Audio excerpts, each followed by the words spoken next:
essa oportunidade, por mais esse momento. Nós nos colocamos nas tuas mãos, Senhor.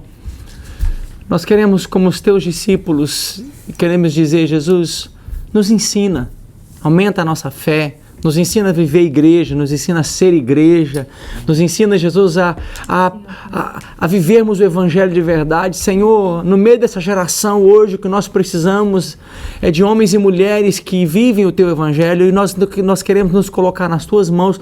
Nós nos dispomos, ó Deus, nos ensina a viver o Evangelho.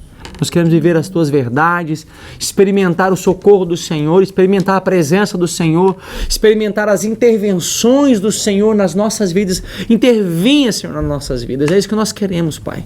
Queremos viver e experimentar a Tua presença diariamente, em nome de Jesus. Amém. Amém. Amém, queridos? Então hoje é a nossa última lição desse Express de fundamentos de uma liderança. E a gente vai conversar um pouquinho hoje, depois do que nós vimos sobre as características lá atrás, né?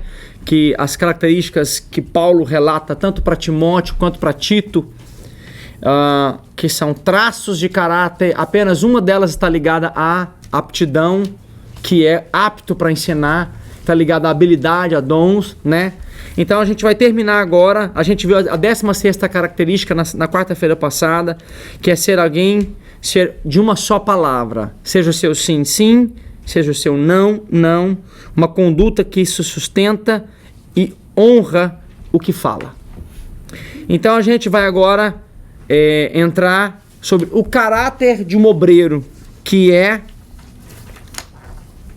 a base, o fundamento de uma liderança, né? Então, para definir o que é caráter, vamos responder a seguinte pergunta: quem é você quando ninguém está vendo? Para definir caráter, a gente sempre usa essa pergunta. Quem é você quando ninguém está vendo? Então vamos ler esse texto. Alguém lê para nós Êxodo 2, do 11 ao 15. Alguém vai ler para nós aí, para ter participação e para poder. Vamos lá. E aconteceu naqueles dias que, sendo Moisés já homem, saiu a seus irmãos e atentou para as suas cargas, e viu que um egípcio feria a um hebreu, homem de seus irmãos. E olhou a um e ao outro lado, e vendo que não havia ninguém ali, matou ao egípcio, escondeu-o na areia, e tornou a sair no dia seguinte. E eis que 2 homens hebreus contendiam, e disse ao injusto: por que feres a teu próximo? O qual disse: quem te tem posto a ti por maioral e juiz sobre nós?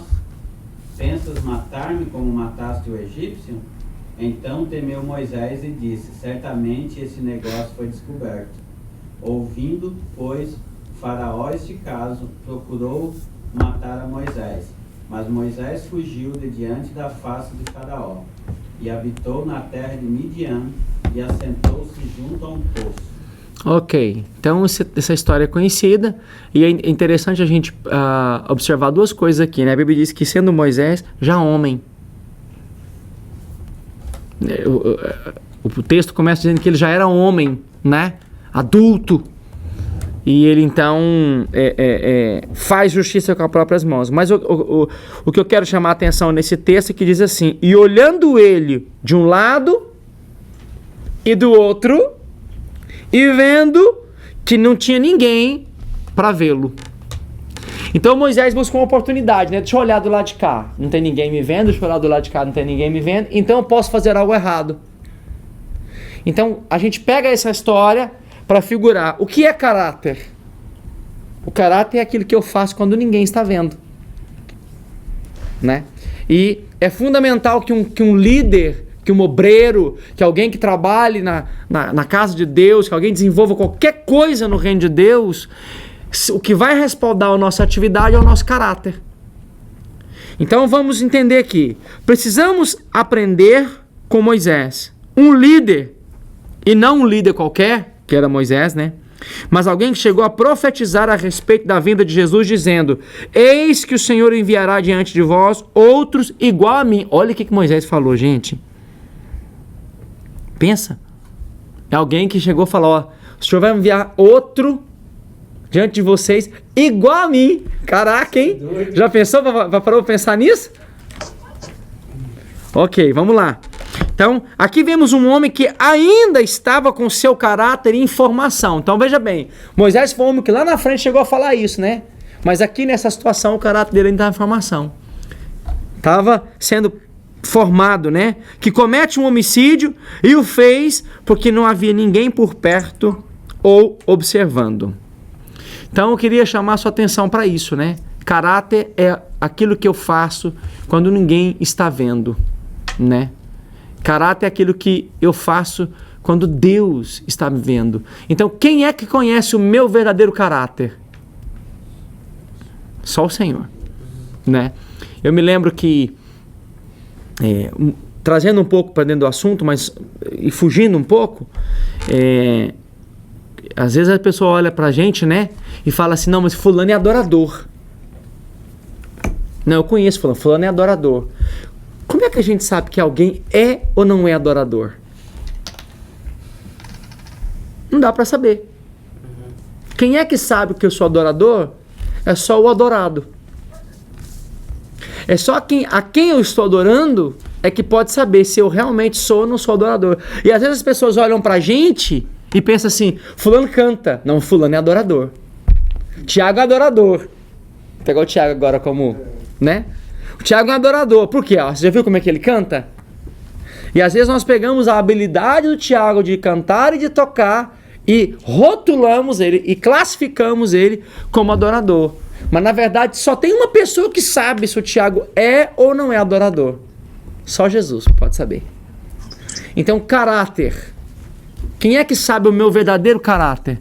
Só o Senhor pode saber do meu verdadeiro caráter. Mas nós podemos manifestar algumas coisas que pode revelar um pouco do nosso caráter. Então vamos lá. Primeiro, número 1. Nosso comportamento muda se estamos debaixo de vigilância ou não.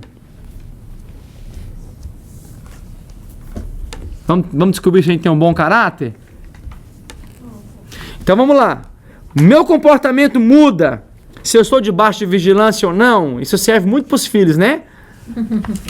Quando meu pai está perto, eu não faço algumas coisas. Mas se meu pai não está perto, a gente se sente na liberdade de fazer. Se tem alguém vendo, assistindo, isso determina como agimos?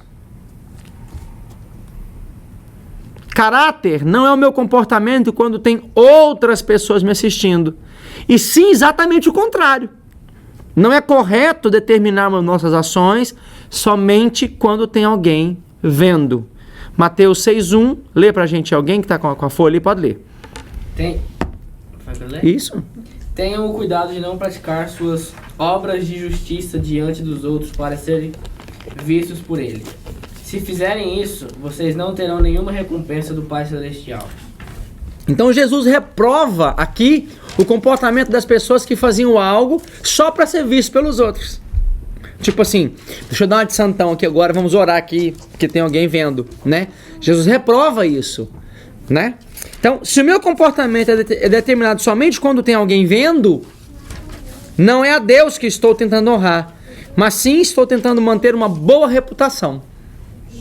Jesus disse que quando nos posicionamos, não para uma plateia, ficou errado aí, tá? Tá plateia, mas é uma plateia, não para uma plateia, mas sim para honrar ao Senhor, é Ele quem vai fazer a diferença na minha vida. E o que fica evidente no ensino de Jesus é que não devemos fazer o que é correto na presença dos outros só para aparecer diante deles, mas também que devemos fazer o que é correto diante de Deus quando ninguém está vendo. Então, o que determina o meu caráter?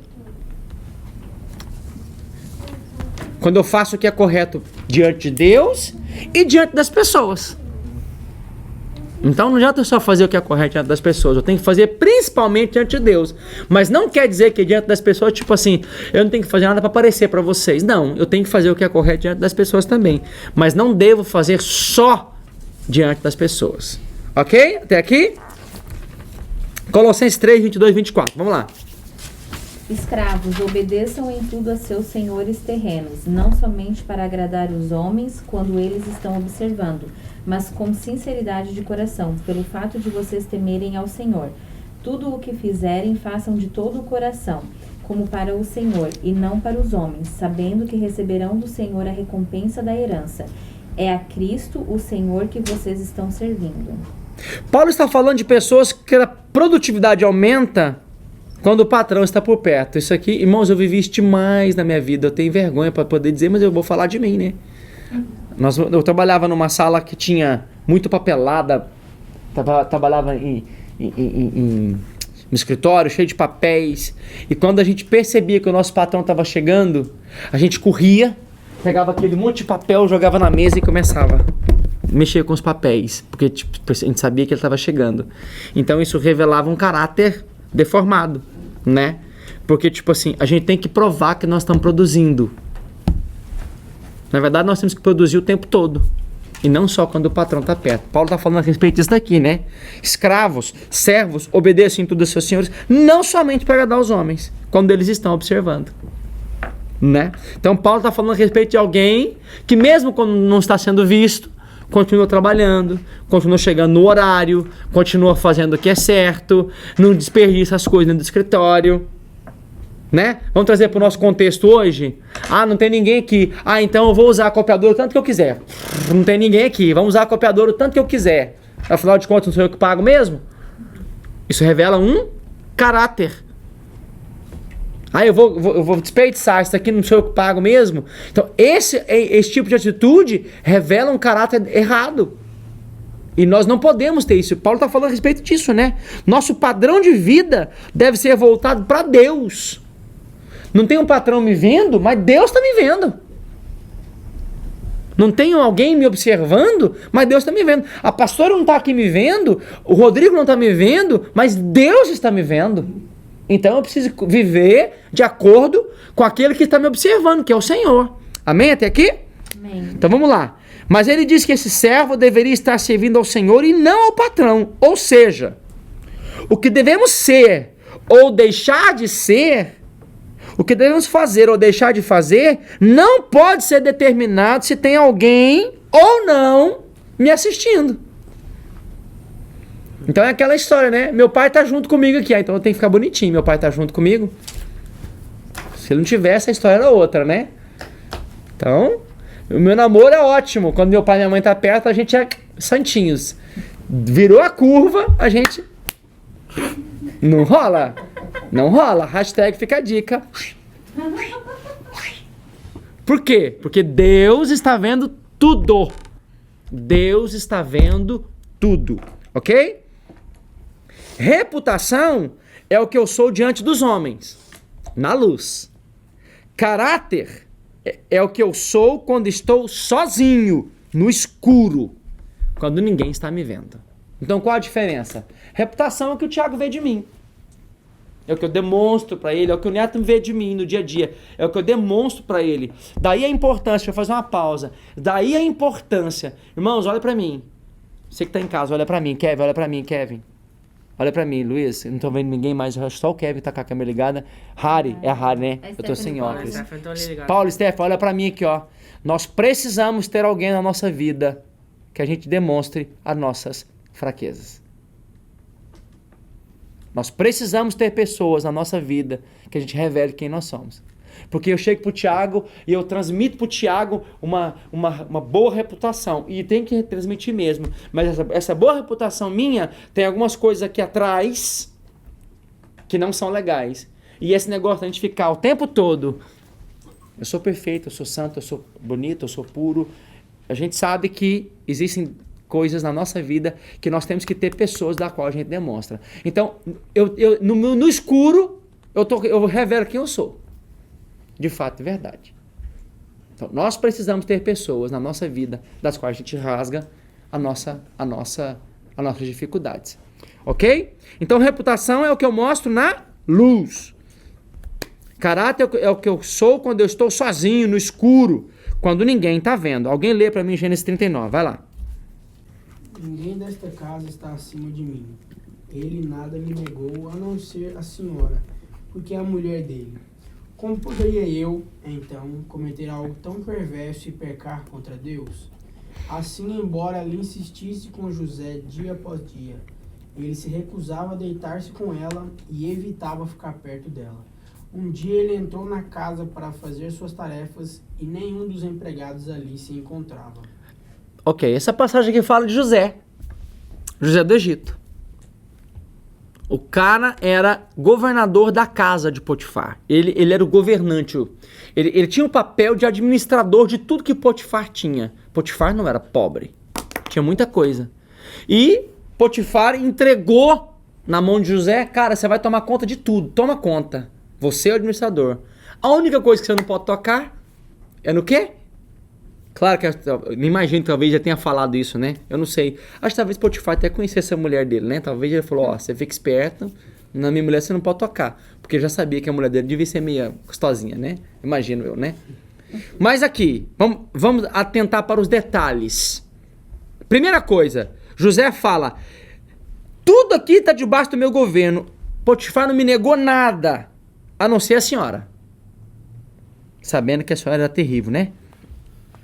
Como poderia eu então cometer algo tão perverso contra Potifar? Não é isso que está escrito no texto. Contra Deus. Então José tinha uma consciência. O que eu fizer aqui, eu estou fazendo contra Deus. Sabe que eu acho que às vezes nós precisamos parar para pensar? Porque às vezes nós não fazemos algumas coisas porque eu penso assim, nossa, como é que eu vou fazer isso com Isaac? Me entenda, tá? Eu não tenho que me preocupar em fazer algo contra o Isaac. Claro, preciso sim. Mas em primeiro lugar eu tenho que pensar, como que eu vou fazer isso contra Deus? Como que eu vou fazer isso contra o Senhor? José não pensou em Potifar primeiro, ele pensou em Deus. Ele falou, como é que eu vou fazer isso contra Deus? Né? E segunda coisa, ele falou o seguinte, pecar contra Deus. O texto diz o seguinte, assim embora ela insistisse, irmãos, essa mulher falava na cabeça de José todo dia. Você tem ideia do que é isso? Todo dia essa mulher fica na cabeça dele? Todo dia. E aí é interessante que o texto termina dizendo assim, um dia ele entrou na casa para fazer as suas tarefas e nenhum dos empregados estavam lá. Veja bem, estava ele e a mulher. Não tinha ninguém mais. Então, se ele quisesse, ele pensou assim, pronto, tá aqui a minha oportunidade. Não tem ninguém, Potifar não tá aqui, não tem um empregado. Tô garantido. Ela tá doida para ficar comigo, ela não vai abrir a boca. Então pronto. Mas por que ele não fez? Por uma consciência de que Deus estava vendo ele. Ou vocês acham que José era o cara, tipo assim, não, minha cara não vai ceder para esses negócios, não. Pode vir que eu sou firme, aqui ó, aqui aguenta tudo. Vocês acham que era isso? Não, era uma consciência de que Deus estava vendo ele. Tanto é que o dia que ela pegou para valer mesmo, o que ele fez? Saiu correndo. Ele saiu correndo. Então nós precisamos entender, né? Então José não estava preocupado em honrar Potifar, mas sim em não pecar contra Deus. E mesmo quando no verso 11 relata que não tinha ninguém em casa, ele não aproveitou a oportunidade para fazer o que era errado. Pelo contrário, saiu correndo da situação, pois sabia que era homem, e como homem sujeito a cair na tentação.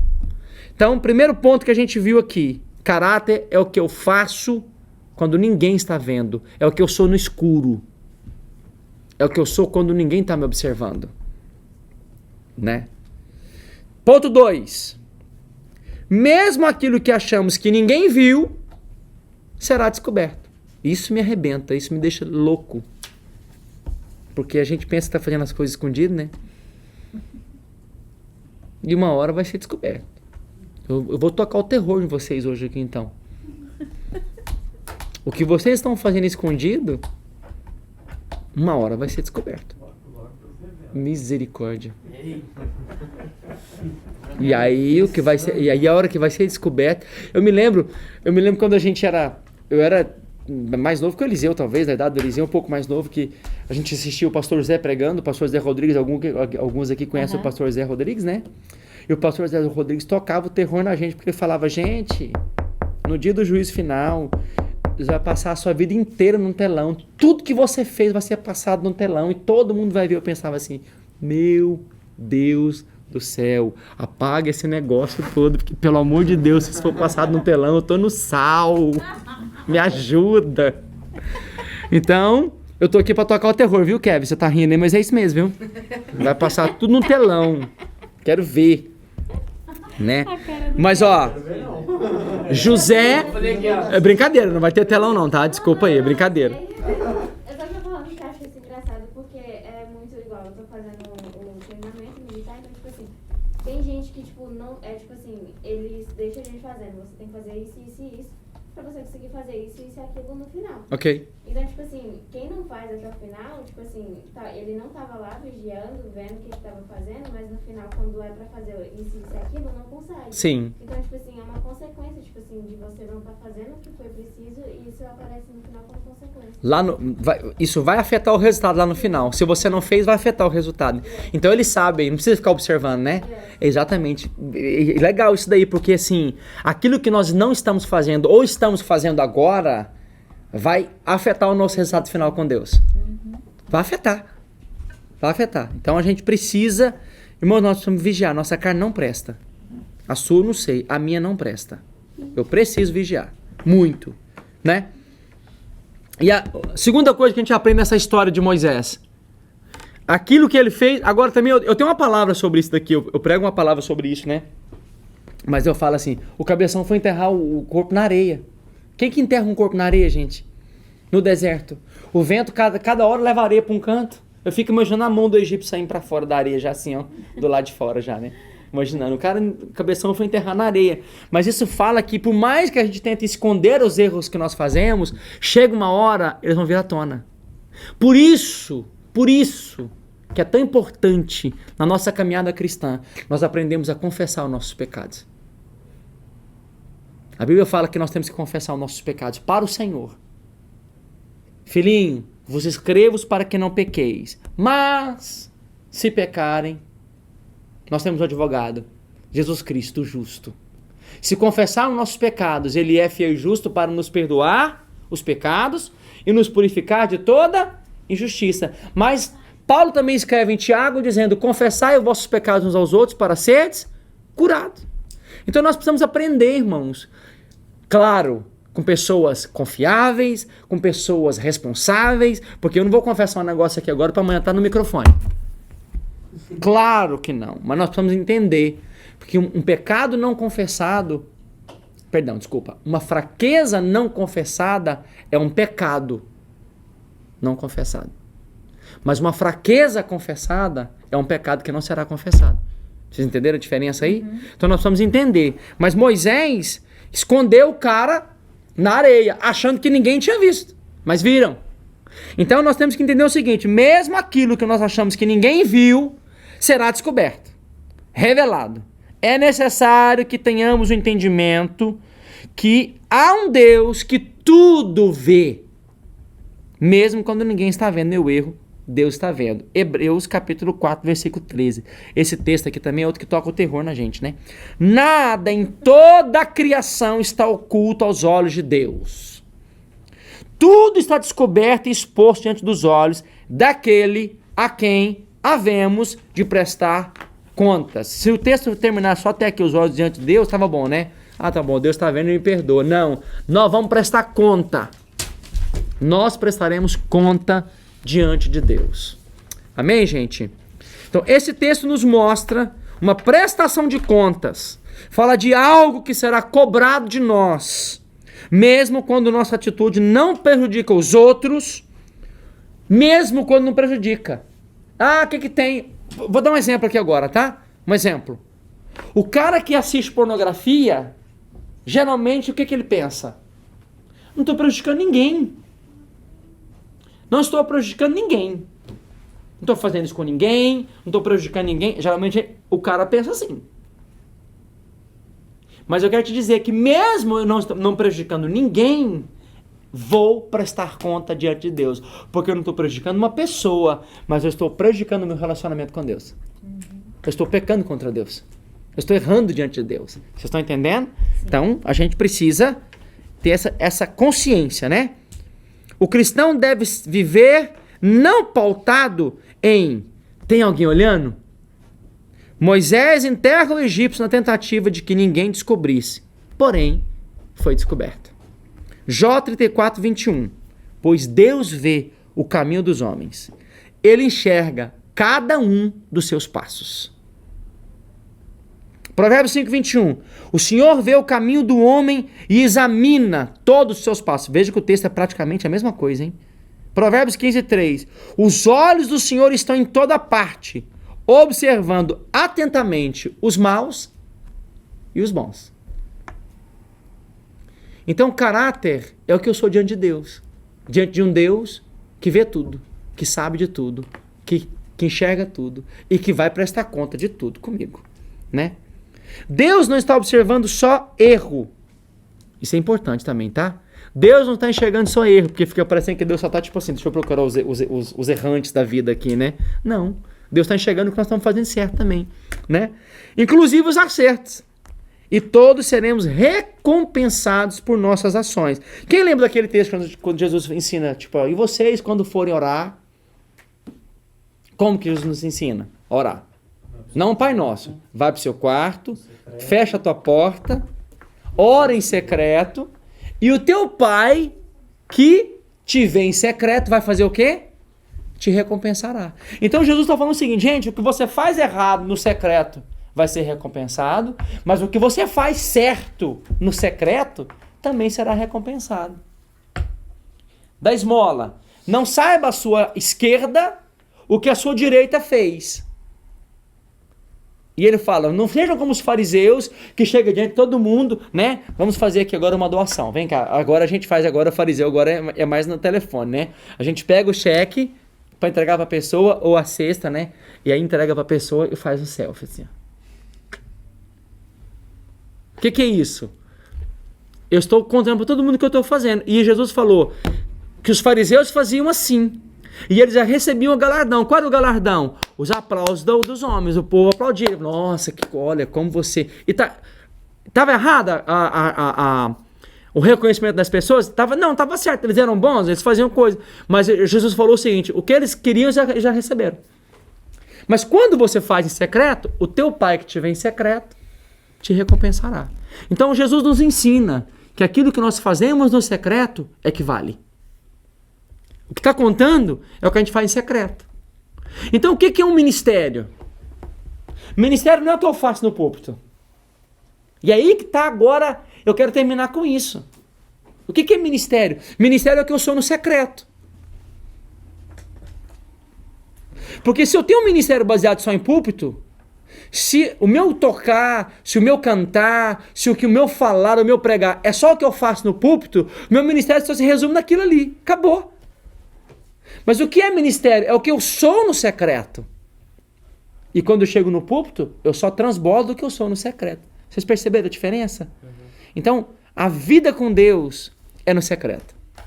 Tudo que eu faço é o que eu sou quando ninguém está vendo, quando ninguém está olhando. É o que eu faço não para buscar recompensa humana, é o que eu faço não para esperar aplausos humanos. Então, nesses dias, nessas 4 quarta-feiras, nós nos encontramos para entendermos quais são os fundamentos de uma liderança. Fundamentos de alguém que quer trabalhar no reino de Deus. Como é que eu vou trabalhar no reino de Deus? Nós temos que entender que reino de Deus não é cargo. E tem mais, cargo. Eu posso te dar um cargo, eu posso te tirar. Isso é interessante, né? Eu posso chegar para Raquel e falar, não, Raquel, a partir de agora você é a líder da dança. Amanhã eu posso virar para Raquel e falar, não, Raquel, você não é mais daqui. Não é mais. Isso é cargo. Cargo. Ministério não é cargo. Paulo dizia que os homens nos considerem como dispenseiros da graça, do ministério. Então Paulo estava dizendo o seguinte, gente, onde eu vou, as pessoas vão olhar para mim e vão olhar, esse cara tem um ministério. Agora, é que a nossa visão de ministério, às vezes, ela está muito ligada a posições. Então, como é que fulano tem um ministério? Porque ele tem um microfone, a gente acha que ele tem um ministério. Porque ele tem um CD, a gente acha que ele tem um ministério. Gente, não, Thiago. A gente vê um monte de gente que, tipo assim, fulano tem um ministério. Por quê? Ele tem 4 CDs gravados. Ok. Ou pelo número de seguidores.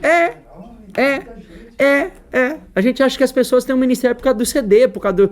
Isso não respalda ministério de ninguém. Ministério é o que eu sou no secreto. Ministério é o que eu tenho construído dentro de mim. Ministério é que quando alguém se aproxima de mim, ela vai comer de Cristo na minha vida. E CD não faz ninguém comer de Cristo na minha vida. Eu posso ser um cantor, eu posso ser um cantor, mas eu posso não ter um ministério. São coisas completamente diferentes. Você pode ser um músico, tocar numa banda, mas você pode não ter um ministério. Você pode ser uma bailarina profissional e não ter um ministério. Uma coisa não tem nada a ver com a outra. É claro que o ministério com habilidade, ele alcança muito mais. Você pode olhar, Paulo era um homem que falava mais de um idioma, era um homem que tinha cidadania romana. Ter cidadania romana naquela época era como ter cidadania americana hoje. Abre um monte de porta, né? Ufa! Não abre? Abre um monte de portas. Então Paulo tinha dupla cidadania. Ele era judeu, mas ele também era cidadão romano. Ele falava outros idiomas. Paulo era inteligente. Paulo falava para governadores. Paulo falava no meio de um monte de pessoas. Os outros já não tiveram tanto alcance. Então, as minhas qualificações podem abrir mais portas para mim? Podem. Sem dúvida. Se eu sou estudado, se eu falo mais de um idioma. Vocês imaginam, irmão, se eu falasse inglês fluente. Que bênção que seria. Poder pregar inglês. Poder cantar inglês. Abriria mais portas? Abriria. Com certeza. Mas tudo isso me faz ter um ministério? Não. Não faz. Então nós precisamos entender o que é um ministério diante de Deus. O que é trabalhar para Deus. E quando a gente vai para a Bíblia, você começa a perceber que Deus pegava os mais improváveis. Deus não contava com a habilidade de ninguém. Deus não contava com capacidade de ninguém.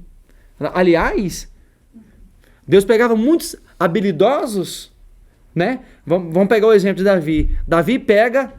Saul tinha armadura, Saul era bonitão, era grandão. A Bíblia diz que quando Saul foi escolhido, diz que Saul sobressaía entre a cabeça dos outros, batia no ombro de Saul. Ele era altão, bonitão, né? Todo mundo olhou, aquele cara que a cabeça da maioria batia no ombro dele, então ele era altão, bonitão, né? Davi vai lá pegar Golias e Saul fala para ele, não, então peraí, pega pelo menos minha armadura. A hora que Davi veste aquela armadura, Davi falou, não, esse negócio aqui não é pra mim não, gente. Não serve não. Esse negócio aqui não é pra mim. Davi pegou o quê? Uma funda, um estilingue. Lá em Goiás a gente chamava de estilingue. Eu não sei como é que você chamava nas outras regiões do Brasil. Estilingue. Davi pegou uma funda. Ele não conseguiu lutar com a espada, nem com o escudo, nem com a armadura. Mas uma funda e uma pedra resolveu a parada. Por quê? Porque Davi disse, você vem contra mim com espadas e lanças, mas eu vou contra ti em nome do Senhor dos Exércitos. Então Deus não está interessado nas nossas habilidades. Estou aqui desprezando a habilidade? O Deigman falou que a gente não precisa nem estudar, então a gente pode... Foi isso que eu falei? De modo algum. De modo algum. Mas Deus não está levando em conta nossas habilidades. Deus está levando em conta, em primeiro lugar, a nossa disposição em fazer. Segundo, o nosso caráter. Eu quero terminar contando uma história para vocês, que chegou um pastor uma época, lá na Alcance Curitiba, o Luciano conta essa história, na nossa reunião de pastores e tudo, ele fala muito isso. Um cara que era pastor de um outro ministério, chegou, foi para Alcance por causa do Luciano, que tem um dom da palavra, que prega muito bem, e ficou lá na Alcance, ficou e tal. Aí um dia ele chegou para o Luciano e falou assim, olha, eu não vou continuar aqui mais, eu não vou ficar aqui mais, porque quando o senhor prega tudo bem, mas eu vou te falar uma coisa, muito fraca essas palavras aqui. Muito fraca esses pastores pregando aqui. Eu prego muito mais do que esses pastores aqui. Falou para ele. O Luciano falou assim, você pode até pregar melhor do que eles, mas caráter como o deles eu acredito que você não tenha. Eu não estou atrás de pregador, eu estou atrás de gente com caráter. Então, na verdade, às vezes nós erramos muito, porque a gente pega alguém cheio de habilidades, fala, meu Deus, está aqui, vem cá, faz tudo para nós aqui, porque afinal de contas ele é habilidoso. Irmãos, já vi muito estrago, viu? Eu já vi muito estrago ao longo da minha caminhada cristã, de mais de 30 anos de igreja. 30 e tantos anos de igreja já. Eu já vi muito estrago. Hã? Tô velho demais, tô mesmo. Mas eu já vi muito estrago, porque pessoas assim, nossa, que habilidade, põe na mão do fulano. Fulano fez um estrago dentro da igreja, porque ele tinha habilidade, mas não tinha caráter. Rachou, dividiu a igreja, fez um monte de coisa errada, aprontou, e aí o estrago foi feito. Então, às vezes, é melhor a gente ficar com um grupinho que não tem habilidade nenhuma, mal sabe falar, mas a gente sabe, esse cara tem caráter, essa pessoa é de caráter, essa pessoa, o que ela é no escuro, ela é diante de nós. O que ela é sozinha, ela faz na nossa frente. Do que pessoas que estão cheias de habilidades, mas no escuro é alguém que está tramando, é alguém que está com segundas intenções, é alguém que está com o coração dividido, é alguém que está semeando, que está com a língua grande. Eu vou falar uma coisa para você. Língua é algo que mata o corpo de Cristo. Língua grande mata o corpo de Cristo. Nós temos que tomar cuidado com isso. Aí a gente coloca uma pessoa, porque ela tem habilidade, mas a língua dela é maior do que a habilidade dela. Isso arrebenta com a igreja. Vocês estão entendendo, irmãos? Então nós precisamos entender. Deus não está atrás das nossas habilidades. Deus quer a nossa disposição. Uma vida e um caráter transformado pela palavra dele. Amém? Alguém quer comentar, perguntar alguma coisa, falar alguma coisa? Eu quero fechar o meu estudo aqui agora, falando a respeito disso. Talvez vocês vieram aqui pensando em outras coisas, eu não sei se vocês vieram pensando nisso, mas eu não queria falar, quando o Rodrigo e a Raquel me procuraram, eu falei, olha, eu acho que a gente precisa, o nosso pontapé inicial tem que ser o seguinte, porque para mim, qualquer coisa que tem que ser feita, se a gente não tiver isso aqui como base, a gente vai estar fazendo outras coisas, mas não o reino de Deus.